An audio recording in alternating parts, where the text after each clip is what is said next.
Did you know that long before the famous Great Zimbabwe, another powerful kingdom ruled southern Africa? A kingdom so rich, it's been called Africa's very first city of gold. Welcome to the incredible story of Mapungubwe.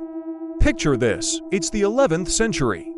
While Europe was in the midst of the Middle Ages, a sophisticated society was flourishing at the confluence of the Limpopo and Shash rivers. This was the Kingdom of Mapungubwe, a bustling center of trade and power that existed from around 1075 to 1220 AD for centuries. Its memory was lost, whispered only in local legends. Then, in the 1930s, archaeologists made a stunning discovery. They unearthed royal graves on Mapungubwe Hill, a sacred site reserved for the elite. And what they found inside was breathtaking. Imagine uncovering a tomb filled with artifacts crafted from pure gold. The most iconic of these is a small, beautifully detailed golden rhinoceros, a symbol of leadership and wealth. There were also golden scepters, bowls, and thousands of gold beads. These weren't just decorative items. They were proof of a highly structured society with skilled artisans and a powerful ruling class. The king lived separately on the hilltop, a clear sign of a class-based system, one of the first in southern Africa. So, how did this kingdom become so wealthy?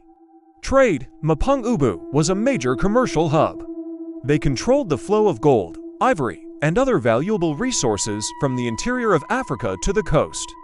From there, these goods entered a vast international trade network. Evidence of this global reach is astounding.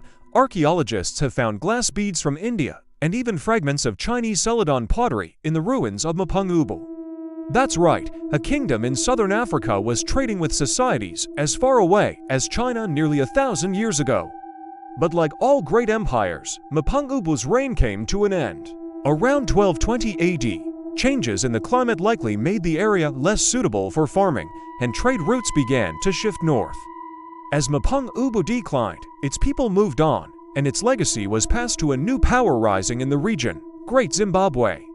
The architectural styles and social structures of Great Zimbabwe show clear influences from its predecessor. Mapungubwe didn't just disappear, it laid the foundation for the next chapter in Africa's golden legacy. The story of Mapungubwe is a powerful reminder of the rich and complex history of Africa, history filled with innovation, wealth, and global connections that existed long before European arrival. It challenges old narratives and reveals a past that is as golden as the artifacts left behind. What do you think of this incredible lost kingdom? Let me know your thoughts in the comments below. If you enjoyed this journey into the past, please give this video a like, share it with a friend, and don't forget to subscribe for more hidden histories. Thanks for watching.